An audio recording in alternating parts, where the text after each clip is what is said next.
यार दोस्तों, आज की इस इंटरनेट की दुनिया में आपने डेटा साइंस, मशीन लर्निंग या फिर आर्टिफिशियल इंटेलिजेंस के बारे में तो जरूर कहीं ना किसी डोमेन में सुना होगा।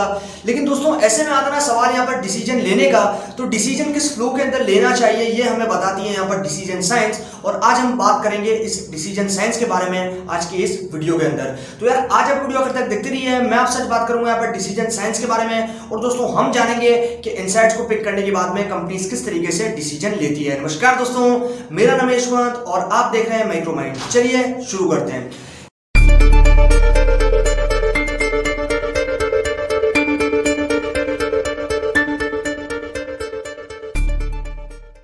यार दोस्तों, मैं अगर आपसे बात करता हूँ यहाँ पर डिसीजन लेने की, तो बेसिकली यार डिसीजन किसी ना किसी फ्लो के अंदर लिया जाता है। यानी कि एक स्ट्रेटेजी बनेगी जिसको इंप्लीमेंट किया जाएगा एक सीक्वेंशियल बेसिस के ऊपर। और दोस्तों, ऐसे में अगर मैं आपसे बात करता हूँ बड़ी बड़ी कंपनीज की, जिसमें बात करता हूँ आपसे गूगल या फिर IBM या फिर आपके पास एप्पल वगैरह की, तो दोस्तों ये सारी बड़ी बड़ी जो कंपनीज हैं, ये बेसिकली अपने जो कंप्लीट इनके टर्नओवर्स होते हैं उनके हिसाब से लोग अपने डिसीजन को लेती हैं। और इनके पास जो डेटा कलेक्टेड होता है उनके हिसाब से ये लोग अपने डिसीजन को बनाने के बाद में एक स्ट्रेटेजी के हिसाब से इसको यहाँ पर अपने बिजनेस में इंप्लीमेंट करती है।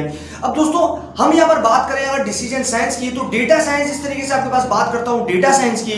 तो दोस्तों, डेटा साइंस भी आपके पास अलग अलग डोमेन्स के अंदर आप देख रहे हो, डेटा जो है वो हर जगह पर प्रेजेंट है। और जब से इंटरनेट का बूम है तब से जो है वो डेटा काफी ज्यादा प्रेजेंट है, हर डोमेन के अंदर प्रेजेंट है और हर एक डिवाइस जो है वो डेटा को जनरेट कर रही है। अब दोस्तों, सिंपल सी बात है, इसी तरीके से अगर बात कर रहा हूँ डेटा साइंस की, तो इसकी तरीके आपके पास आता है यहाँ पर डिसीजन साइंस। और दोस्तों, डिसीजन साइंस भी जो है हम लोग यहाँ पर लेते हैं डिसीजन को बनाने के लिए। यानी कि एक डिसीजन साइंस का मतलब ये है कि आपके अंदर जो है इसको यहाँ पे आप जो है बेसिकली काम में ले रहे हो एक साइंस को। यानी कि एक कंप्लीट स्ट्रेटेजी होगी, एक कंप्लीट सीक्वेंस होगा किसी भी डिसीजन को लेने का, किसी भी काम को करने का, और किस फ्लो के अंदर उस काम को आपको जो है इंप्लीमेंट करना है, यानी कि उसके अकॉर्डिंगली एक्शंस को लेना है। तो वो सारे काम हमारे पास यहाँ पर हेल्प करती है डिसीजन साइंस। और दोस्तों, हम डिसीजन साइंस एक काफी मैं बोलूंगा ना एक कमाल का सब्जेक्ट है। और दोस्तों, इसके अंदर हम लोग जो है यहाँ पर इसी के बेसिकली चलते हैं, हम लोग यहाँ पर काम में लेते हैं इस डिसीजन साइंस को। अपने जो बेसिकली कॉम्प्लेक्स डिसीजंस हैं उसको एक बेसिकली बोलूंगा ना सीक्वेंशियल बेसिस के अंदर काम में लेने की, सीक्वेंस वाइज जो है इसको समझ के अपने बिजनेस में एक तरीके से इंप्लीमेंट करने की। अब दोस्तों, हम अगर बात करें ना पर डिसीजन साइंस की, तो डेटा साइंस की तरह डिसीजन साइंस भी काफी ज्यादा कमाल की चीज है। जिस तरीके से हमारे पास यहाँ पर डेटा बहुत ज्यादा प्रेजेंट है और दोस्तों हम लोग उस डेटा के आंसर से इनसाइट्स तो निकाल लेते हैं, लेकिन दोस्तों सिर्फ इनसाइट्स निकालना यहाँ पर काम में नहीं होता। हमारे पास दूसरी इंपॉर्टेंट चीज होती है उस डिसीजन को लेने, यानी कि इनसाइट्स हमें मिल गई, उसके बाद में हमें लेना होता है यहाँ पर डिसीजन। और दोस्तों, डिसीजन जो है वो एक स्ट्रेटेजी के हिसाब से लिया जाता है, यानी कि कंपनी की एक स्ट्रेटेजी होती है कि इस स्ट्रेटेजी के हिसाब से जो है आप यहाँ पर जो है कंप्लीट डिसीजन लोगे और फिर फाइनली उस डिसीजन जो कि उसका बेसिकली आउटपुट आएगा उसके हिसाब से जो है आप उसके अकॉर्डिंगली एक्शंस लोगे और इंप्लीमेंट कर दोगे अपने बिजनेस में, ताकि जो कंपनीज के बेसिकली ओवरऑल डून्स और डोन्स हैं उसके हिसाब से आप यहाँ पर कंप्लीट काम कर लो।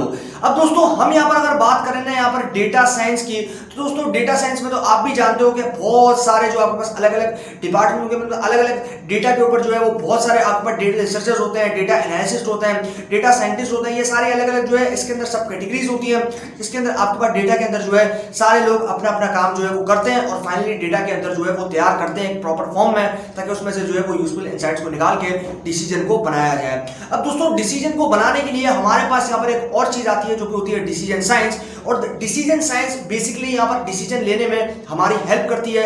यानी कि मान लो बहुत ज्यादा अगर कोई एक्सपर्ट होगा तो उसको भी कभी ना कोई गलती हो सकती है, क्योंकि वो तो ओवरऑल एक इंसान ही है और इंसान से जो है यहाँ पर एरर प्रोड्यूस होते हैं, इसके अंदर कोई यहाँ पर बात नहीं है।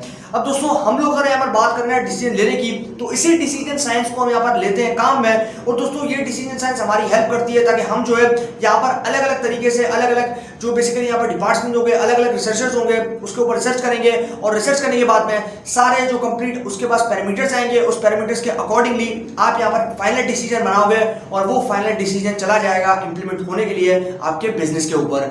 अब दोस्तों, हम यहाँ पर अगर बात करते हैं इस डिसीजन साइंस की, तो बेसिकली यार सब्जेक्ट काफी ज्यादा कमाल का है और ज्यादा इंप्रूव करने की कोशिश इसके ऊपर चल रही है। रिसर्च हो रही है किस तरीके से हम अपने डिसीजन को किस तरीके से डेटा के अकॉर्डिंगली इंप्रूव कर सकते हैं, क्योंकि डेटा हमारे पास प्रेजेंट है, उसमें से हमने इनसाइट्स निकाल ली। डेटा साइंटिस्ट का जो काम था वो उसने कंप्लीट कर लिया, अभी टाइम है यहाँ पर डिसीजन लेने का। और दोस्तों, डिसीजन वो हम लोग एक फ्लो के अंदर लेंगे, यानी कि एक स्ट्रेटेजी बनेगी कि इस फ्लो के अंदर डिसीजन को लिया जाएगा और फाइनली डिसीजन हमारे पास सही हुआ तो उसको इंप्लीमेंट कर दिया जाएगा बिजनेस के ऊपर, ताकि बिजनेस जो है वो मार्केट के अंदर टॉप रहे।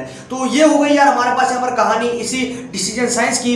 मुझे उम्मीद है कि आप लोगों को वीडियो जरूर पसंद आया होगा। अगर वीडियो पसंद आया तो वीडियो को लाइक और शेयर करना बिल्कुल भी मत भूलिएगा, और चैनल को अभी तक सब्सक्राइब नहीं किया तो चैनल को सब्सक्राइब कर दीजिए, क्योंकि मैं आपके लिए रोजाना ऐसी वीडियोस लेकर आता रहता हूँ। अभी के लिए दोस्तों इतना ही। Stay blessed, stay inspired.